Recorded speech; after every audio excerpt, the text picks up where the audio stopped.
Hey, how's it going, guys? Welcome to my first impressions of Senran Kagura Burst Renewal for the PC. This is a port of a 3DS title that was released way back, I think 2011, 2012, and now it's out on PC, and I think it's also coming to PS4, and it is coming to PS4, with one big caveat. I'll get into that later. But first, let's fight some guys. So, this has been a very guilty pleasure of mine, the franchise itself. I got started off with Estival Versus, which was a really cool game. It was basically like, hey, we're gonna have like a million characters with all kinds of crazy different special moves.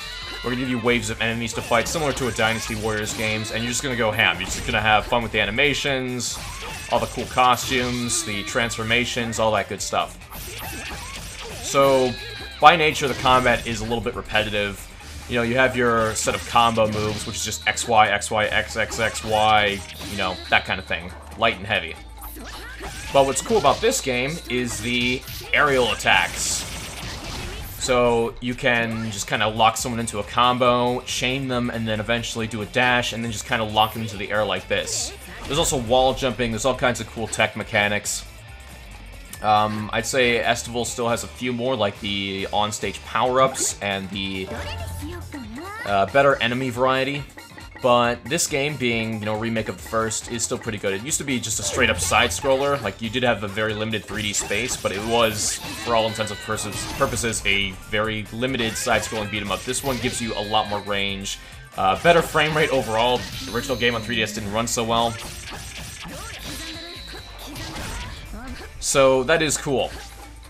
So, is this it? Is this all the game has to offer? Well, no, not really. In fact, Estival Versus, when that first came out, I was like, okay, there's a lot of characters in this game, and barely any of them have developed. They're just kind of one-note tropes. But these earlier games that established the characters in the first place, I didn't really know this. Let's get out of here for a second. They actually established story, which is really cool. So the games, you know, love them or hate them, they are fairly fun. The missions are quick, they're fast-paced, you have different characters, you know, it switches between them enough, and the transformations that you get to turn into, like, Shinobi, which is kind of like, you know, the whole shtick of the game is like all these girls are ninjas. To pull off different moves, you know, it is a cool mechanic, and it does get a little bit repetitive, but it is still fun. But, the thing is with these earlier games is they actually try to do stories. So in Estival, you have 25 characters here, you know, per story mode. There's two modes. You have a school selection right here. So you have Ultimate Shadows and Burst. Burst was added to the American release and to a re-release of the Japanese game. So you play as the other school, which is considered the evil Shinobi. And then you have Ultimate Shadows, which is the good guy campaign. And I gotta say, the story is... it could be paced a little bit better. But honestly, it's kind of a tearjerker. You get character development of each of the 5 girls in the school. They kind of have their, oh, flashback, this is why I'm like this, kind of all at once. Well, a little bit. There's like one character that's kind of held out, but... the story development of all the characters is really interesting, and I gotta say... caught me off guard completely. Like, I was expecting it to be a little bit better than Estival, but there's some heavy stuff in this game. You can tell by the music right now. You listen to it. It's good. Everyone's kind of sad right now. It's a bit of a sad tone. Well, that's because at this point in the story, something really bad has happened. I won't get into spoilers, but I'll tell you that this game, unlike a lot, has solid character development. It's got threats that are, like, interesting to follow, like different twists in the story. It's a really interesting kind of game, and I kind of want to play it to completion. I don't really say that often. So we're going to avoid some of the story mode. We're going to do one of these bonus missions. We're going to do one story mode because I want to show you one of the problems I have. Yeah. So here you have free missions. So I was just in Training Ground, so you can select some of these bonus campaign missions. You have your difficulty options right here, you know, so 3-star difficulty, the enemies combo the hell out of you, they juggle you pretty bad, you can lose your health really quickly. The better you do on these, so you have like sometimes time limits, but usually it's all about completing the mission as fast as possible with the least amount of damage and the most amount of combos. higher all those you score in, the more points you get for shopping, which we'll get into a little later. So you can select your Shinobi right here in Fury mode, or any mode that you've already completed, which is cool. So if you have a personal favorite waifu, I mean character, like I do. So like I said, every character has their own shtick or gimmick. This one in particular, she doesn't really have a personality. Like, that's just her gimmick. She's very cold. But I gotta say, compared to the other games, they develop that. They focus on that more and they develop it out, which is great because this is one of the better stories I've played in a while, and it's wrapped up in some really fun gameplay. Let's talk about that a little bit more. So you have the ability to advance past the title screen here, and then you have the L1R1 Frantic mode, which I'll show you in a little bit, but basically what you do is you rip off all your clothes and you get insane attack speed, but you lose a lot of defense. So that's actually quite, you know, funny.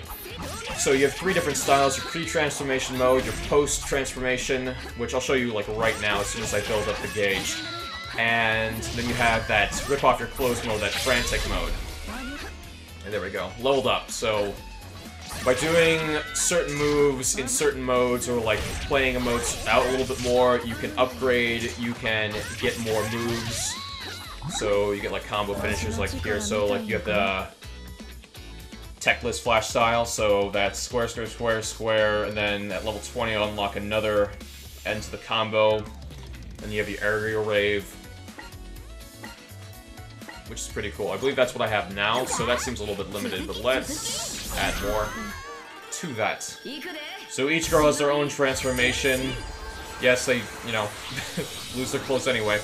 And you can actually customize these transformations to what you want them to be. And that applies in the story mode too. So if you have your own outfits, you'd be like, oh yeah, I want her to turn into a sailor in the transformation mode. Well, it'll do that in the cutscene too, and in the story mode, which is really nice. Engine's a little bit more flexible than you'd think. So let me check my abilities right now. So yeah,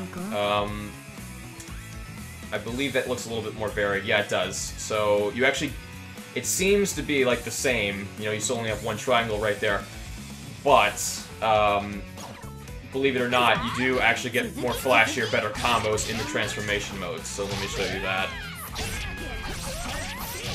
Looks similar, but there is some differences in speed, style. So if you hold L1 and square or triangle, and if you have those little diamonds below your profile, once you build them up, you can do something like this. Camera's a little bit glitchy. It's always been a problem in the series, especially when you go near walls. It's just like this. It can really screw up, especially if you get caught into a wall. Yeah, like that too. That's not great, but the moves are fun enough, and usually you can get kind of right out of it. You also have a struggle move, which does this. Or do I even have it right now? Oh, I guess I don't. No. So this is the frantic mode. Or not frantic mode, I should say the burst mode, whatever you want to call it. Basically, you attack a lot faster, you can do better combos, you can send people in the air a little bit easier. And then at the end of it, you can do this. So yeah, it's a lot of good, dumb fun. Seems very basic, but the animations are really satisfying. Better so than the previous games. The graphics are really nice. Everything looks really, really flashy, which helps a lot. But once again, I think the highlight of this game is the story.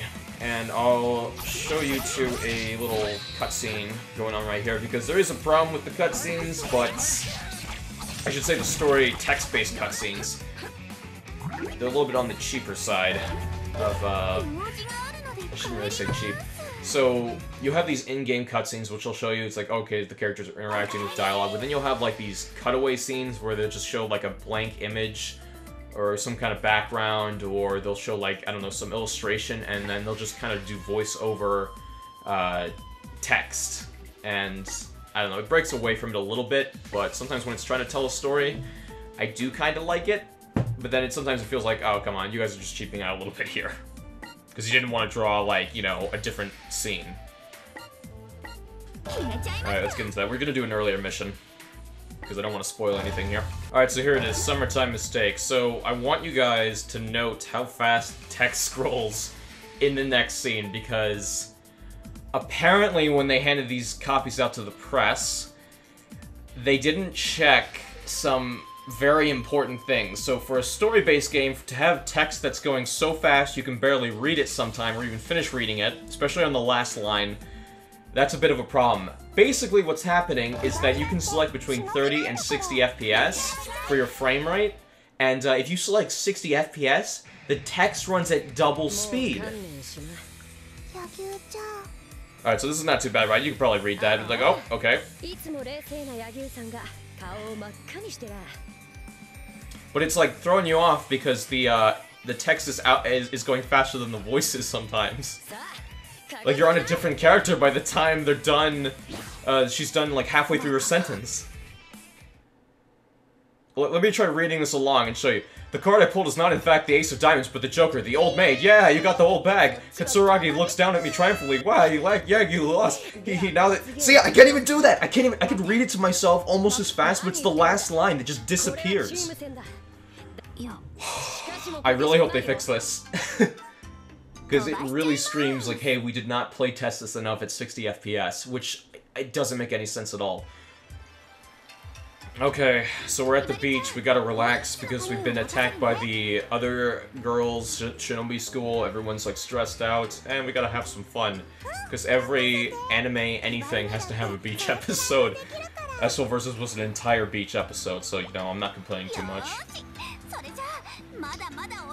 So that's the outfit I actually gave her. She doesn't have that sailor hat in the game normally. She just has that, so that's cool. Yes. I go down on her like the Titanic. I'm sorry. Alright, let's just get into it. So the idea is that the enemy school has stolen our key to our lodge and is now selling all our uniforms and panties. I'm not making that up. Alright, let's start in frantic mode. So we're gonna hit L1 and R1.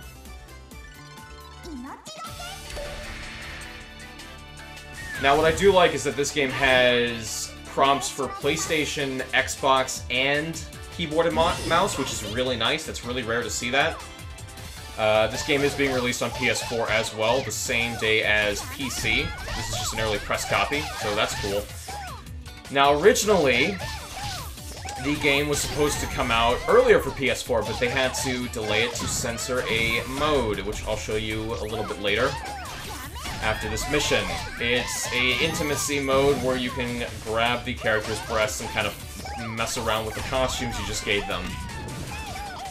Yeah, it's Japan, different cultures, you know, it's fine to me, I don't really care. It's a very minimalistic mode, but I really think it's a dickhead move of Sony to remove something like that, and also delete the game. You know, I was actually going to buy the Collector's Edition because it's like, oh hey, I could play the game early just in case I don't get a copy for the PC, and then I can do my PC review with fully knowledge. But I did get the review code, and I'm like, you know what, I'm not buying the PS4 version anymore because I don't want to give Sony money for that. Which sucks, because it hurts the developers a little bit more. So, frantic mode, as you're seeing, you know, the way I've ripped off all my clothes, is you do a lot of attack damage. Like, just a lot. You're really fast. Frantic, as it's called, but you can take so much damage very quickly. You also don't get your transformation. So, transformation, you might have noticed earlier, is you actually heal after you do that, which is really critical. But, you know, hey, you can wipe guys away really quickly, and it does really add to the timers that are in this game. So the idea is like, okay, you have to kill everyone within a certain amount of time, or if you want a better rank, you have to do the levels very quickly. Like I just did there, I wonder what rank I'm probably getting. Probably a B, or I did take a little bit of damage.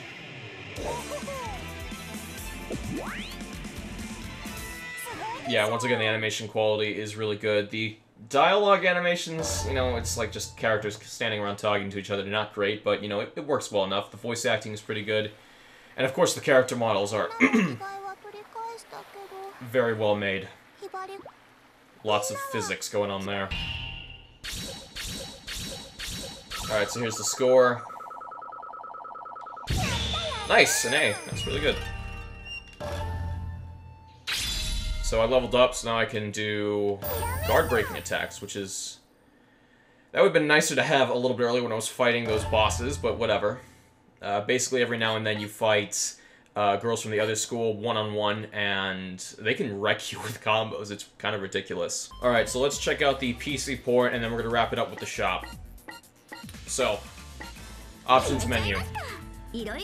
So, like I said before, these games have been on PC, and they've been slowly improving, but it's still not quite there yet. So the game runs well, graphics options are good, you know, you have your borderless windowed mode, you have your 4K options, you have your 1440p. There are language settings, which is nice. Unfortunately, the game is entirely in Japanese, although I would understand it would be difficult to get like an English voice cast for these games because there's a lot of dialogue. Cost a little bit. Shading, outlines, anisotropic filtering, anti-aliasing seems to just be a basic FXAA VSync. I have that off. Locked to 60 FPS, not exactly great. I really was expecting maybe 144 hertz or FPS, I should say, because it's a character action game. It would be much, much smoother. And it's a remake too, so it's really bizarre. But I don't know. Maybe more things break at 144 hertz besides the cutscenes. So this is where it's a little bit disappointing. So you can play with a mouse and keyboard, right? But the default controls kind of suck, and you can barely even move, like, the camera around in-game. It's all, like, really... It's actually really bad. You can, of course, you know, play like that, but you gotta rely on lock-on. So if I try to click right here... Can't even rebind this. Move left, move right, camera up, camera down, can't even do it. So, that sucks. So let's check out the dress-up mode and then we're gonna wrap it up. So, you have your little shop right here. As you unlock stuff in the store, you can buy it from the shop with your money. And then that is used in the dressing room. You also have your library, which shows some more, like, you know, little feature sets, like pictures and videos and backstory and lore and all that. So here are your characters. This is from the Hanzo school. There's the other school, of course. So here's the intimacy mode, the infamous one. You're like, okay, this doesn't seem too bad. Okay. Now you see the issue that a lot of people were having. By a lot of people, I mean just the people at Sony. Honestly, this is not even that bad. Not even that bad. I've seen way worse on console games. But yeah, you can do the whole dress-up thing. And if you think, by the way, if you think it's just perverted men doing that, or if you just think it's guys who are interested in the dress-up stuff and like getting all the girls naked, you're sorely mistaken. Women love dress-up. I don't know if they'd like it like that, but the female characters in this game are not super, like, innocent either. One of them, the one I was just doing that on, actually has a fetish to grope other girls' boobs. So, yeah, it's it's a little bit more gray than you think, in that regard, but, I don't know, I do find the personalities quite funny, and the, I mean, the dress-up function is well done. It's, you know, nice to collect upon. So you can push these around.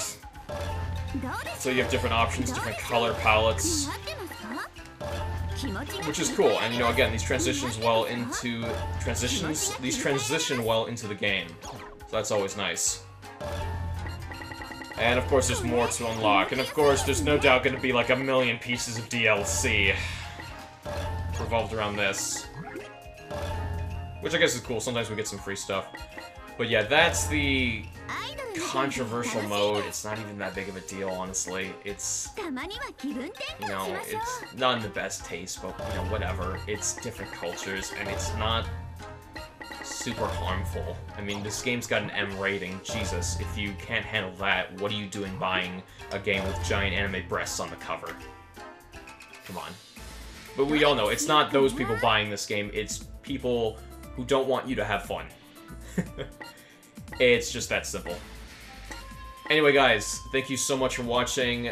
This is an awesome game.